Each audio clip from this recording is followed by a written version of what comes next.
आते हैं।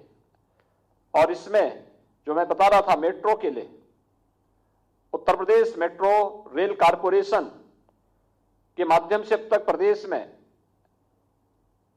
Delhi, Ghaziabad, Meerut rapid rail की परियोजना के क्रियान्वयन की कार्रवाई भी इसी के माध्यम से हो रही है। अमृत योजना के अंतर्गत नगरों के सुनियोजित विकास हेतु उत्तर प्रदेश के लगभग 60 नगरों में जीआईएस आधारित जो महायोजनाएं हैं उस पर भी तेजी के साथ कार्य चल रहा है और दिसंबर 21 तक उसको पूर्ण करने का एक लक्ष्य भी रखा गया है। लखनऊ का जो मेट्रो है 23 किलोमीटर वर्तमान में चल रहा है। कानपुर मेट्रो इस महीने के अंत तक तैयार होगा और हम लोग इसे अगले महीने इसके लोकार्पण की कार्रवाई भी करेंगे। फर्स्ट फेज की को हम लोग वहां पर ट्रायल के लिए लेंगे। ट्रायल के बाद उसमें कॉमर्शियल उनका रन प्रारंभ हो जाएगा। तकनीक के माध्यम से एक सामान्य जन से जुड़ी हुई समस्या का समाधान करने और उनके जीवन को और भी आसान बनाने के तरीके अपनाए जा सकते हैं। मुझे याद है हमारे बहुत सारे ऐसे प्राधिकरण थे जिसमें लोग बहुत परेशान थे। कानपुर, गोरखपुर, लखनऊ, अलीगढ़, गाजियाबाद, मेरठ और भी तमाम अन्य स्थलों पर लगातार शिकायतें आ रही थी। हमने वहां व्यापक बदलाव किया, लोगों के सामने एक लक्ष्य तय किए और तकनीक का भरपूर उपयोग करने की स्वतंत्रता दी। आज परिणाम क्या है? 8-8, 10-10 वर्षों से जो मामले लंबित पड़े हुए थे, विगत 6 महीनों के अंदर उन सब का निस्तारण होता हुआ दिखाई दिया। यानी और मैंने इस बात को देखा है, पहली बार मैंने इस बात को देखा है कि इन विकास प्राधिकरणों में पब्लिक ने पहली बार मुझे इस बात का फीडबैक दिया पॉजिटिव कि बहुत अच्छा काम हो रहा है। और जो काम उन विकास प्राधिकरणों ने करके दिखाया है, ये काम आज से 3 साल पहले, और मैंने इस बात को देखा है, पहली बार मैंने इस बात को देखा है कि इन विकास प्राधिकरणों में पब्लिक ने पहली बार मुझे इस बात का फीडबैक दिया पॉजिटिव कि बहुत अच्छा काम हो रहा है। और जो काम उन विकास प्राधिकरणों ने करके दिखाया है, ये काम आज से 3 साल पहले, 5 साल पहले, 7 साल पहले, 10 साल पहले भी हो सकता था। लेकिन कार्य करने की या तो इच्छा शक्ति नहीं थी, या तकनीक की जानकारी नहीं थी, या फिर लोगों के दिलो दिमाग में भ्रष्टाचार इस कदर हावी हो चुका था कि वह आम जन को तबाह करके अपने स्वयं के घर को भरने पर ज्यादा रुचि ले रहे थे। और इसीलिए सामान्य नागरिक न केवल परेशान था बल्कि उस व्यवस्था के साथ जुड़े हुए लोगों को लगातार वह बददुआ देता था। एक सामान्य उपभोक्ता उनसे परेशान रहता था। लेकिन आज ऐसा नहीं है। आज तो हर एक व्यक्ति को राहत महसूस होती हुई दिखाई दे रही है। और अनेक ऐसे कार्यक्रम शहरी क्षेत्र में हाउसिंग की जो स्कीम आई है, कल मैं स्वयं मुरादाबाद में था और मैंने मुरादाबाद में देखा है। मुरादाबाद में मैं इस बात को देख रहा था कि कल उन्होंने कैसे वहां हाउसिंग स्कीम के माध्यम से अधिक लोगों को सस्ते आवास उपलब्ध कराने की कार्रवाई को आगे बढ़ाया है। और हमें ऐसे मॉडल खड़े करने पड़ेंगे कि जहां पर सरकारी भूमि पर बहुत बड़े पैमाने पर लोगों ने अवैध कब्जे किए हुए हैं, बड़ी नारकीय स्थिति में वे लोग रह रहे हैं,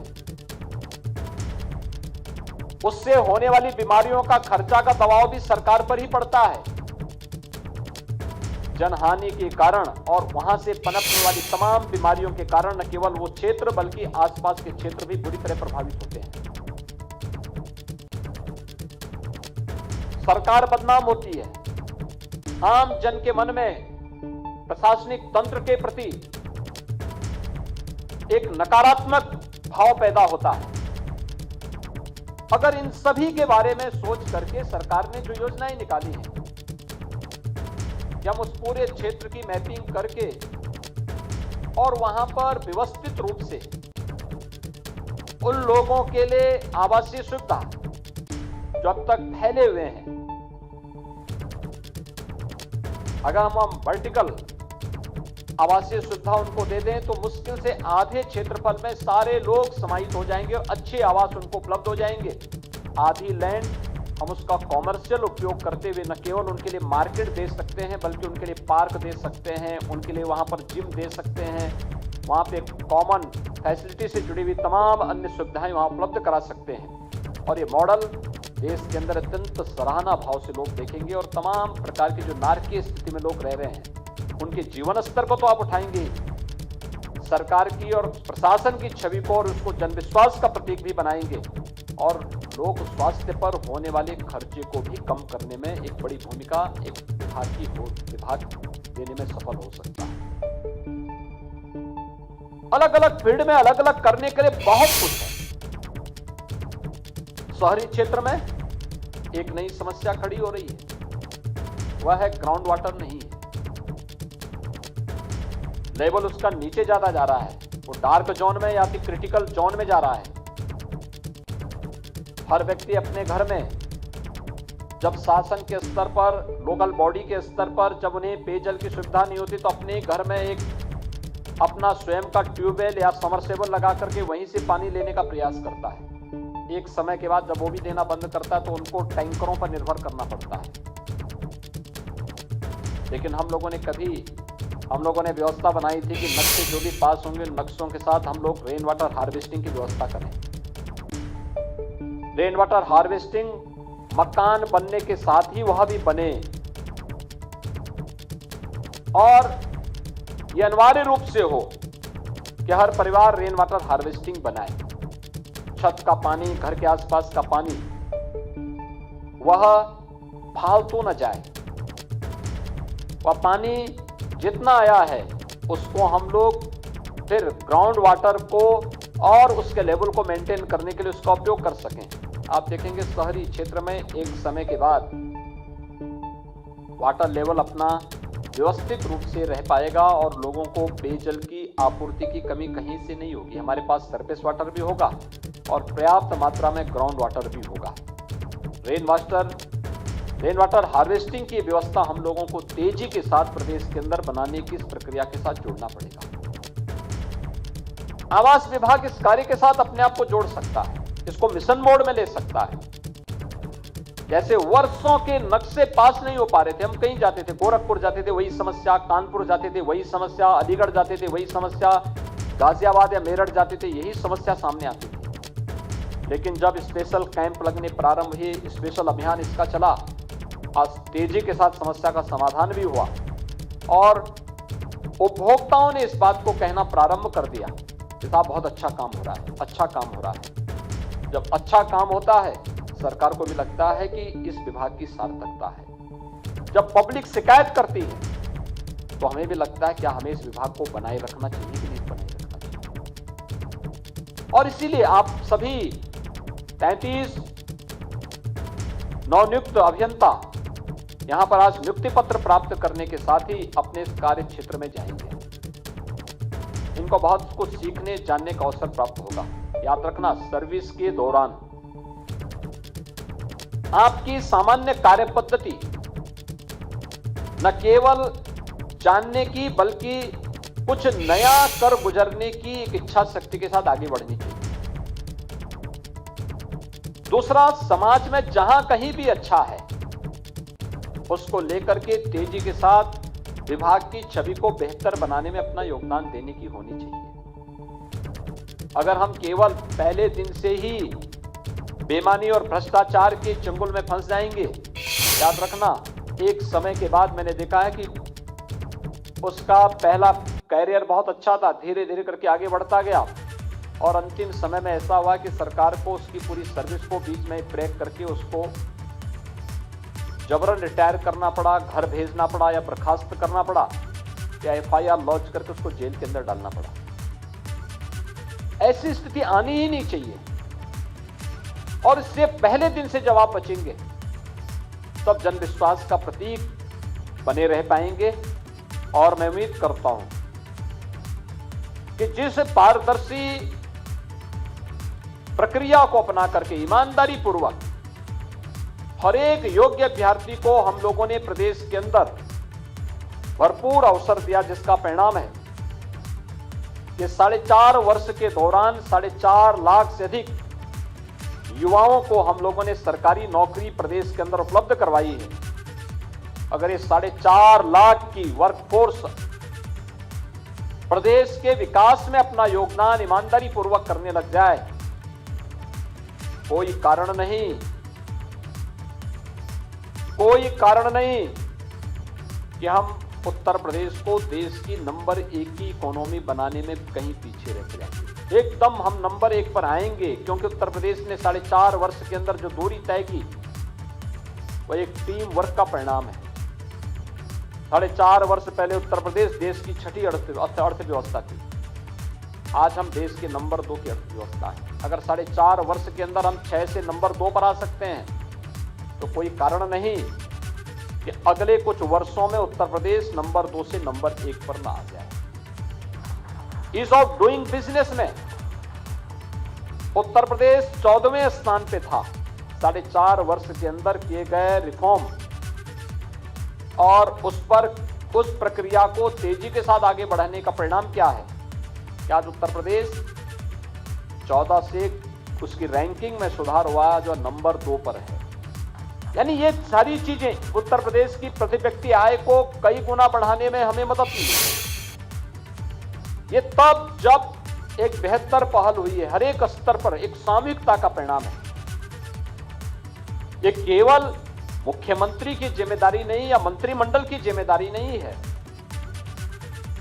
ये मंत्रिमंडल के साथ साथ जनप्रतिनिधियों, प्रशासनिक तंत्र, सभी कर्मियों और जनता जनार्दन का एक साथ जब सामूहिक प्रयास होता है तो परिणाम कई गुना बेहतर तरीके से सामने आता है।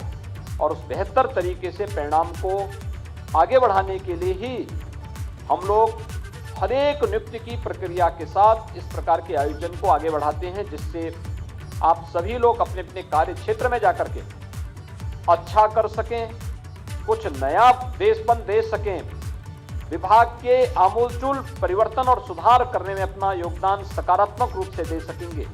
इस विश्वास के साथ आज धन्वंतरी जयंती है, आरोग्य के देवता है भगवान धन्वंतरी, और आरोग्य के देवता धन्वंतरी की जयंती के अवसर पर आपको नियुक्ति पत्र मिलना आपके लिए एक सौभाग्य का अवसर लेने वाला है। मुझे लगता है विभाग की आरोग्यता के लिए आप सभी कार्य कर पाएंगे। इस विश्वास के साथ मैं आप सबको नियुक्ति पत्र वितरण में आपको, आपके परिवार के सभी सदस्यों को, आपकी शुभचिंतकों को हृदय से बधाई देता हूं। दीपावली की मंगलमय शुभकामनाएं आप सबकी प्रति व्यक्त करते हुए अपनी वाणी को यहीं पर विराम देता हूं। धन्यवाद। जय। तो देखिए, मिशन रोजगार के तहत आज नियुक्ति पत्र उन इंजीनियर्स को बांटा गया है जिन्हें धनतेरस के दिन नियुक्ति पत्र सीएम के हाथों से मिला है। मिशन रोजगार में कुछ और आंकड़े जुड़ते हुए जहां सीएम ने कई तरीके की बातें कही। कुछ लोगों को जबरन रिटायर करना पड़ता है, बेमानी भ्रष्टाचार वाले लोगों पर एफआईआर होती है। तो एक संदेश ये भी है कि जिन्हें ये जिम्मेदारी मिली है उसे पूरे मनोयोग से निभाना होगा। 4.5 साल में 6ठे नंबर से दूसरे नंबर पर हम पहुंचे हैं, तो इसमें योगदान तमाम कार्यकर्ताओं का है, तमाम नौकरी पेशा लोगों का है। और देखिए, इंजीनियरिंग से जुड़े, इलेक्ट्रिकल, मैकेनिकल, ऐसी स्ट्रीम से बच्चे आए हैं। आपने देखा सर, उत्तराखंड से आज भर्तियां हुई हैं और नियुक्ति पत्र धनतेरस वाले दिन खुशी की बात है सर कि मंच से बढ़ता हुआ आप देख पा रहे हैं और सीएम खुद अपने हाथों से नियुक्ति पत्र बांट रहे हैं। हर गतिविधि पर सरकार की निगरानी है। तो देखिए, यहाँ पर नियुक्ति पत्र देने के साथ साथ एक संदेश भी दिया है मुख्यमंत्री योगी आदित्यनाथ ने कि अपने काम को अच्छे से करना होगा। विकास प्राधिकरण में बहुत अच्छा काम हो रहा है और जिनकी भी भर्ती इन विभाग में हो रही है उनके कंधों पर बड़ी जिम्मेदारी है, उसे पूरे मनोयोग से निभाना होगा, वरना योगी सरकार कितनी सख्त है, एक्शन लेने में पीछे नहीं हटती है। वो तमाम बातें भी यहीं इसी मंच से उन्होंने साझा करी। चलिए रुकते हैं एक छोटे से ब्रेक के लिए।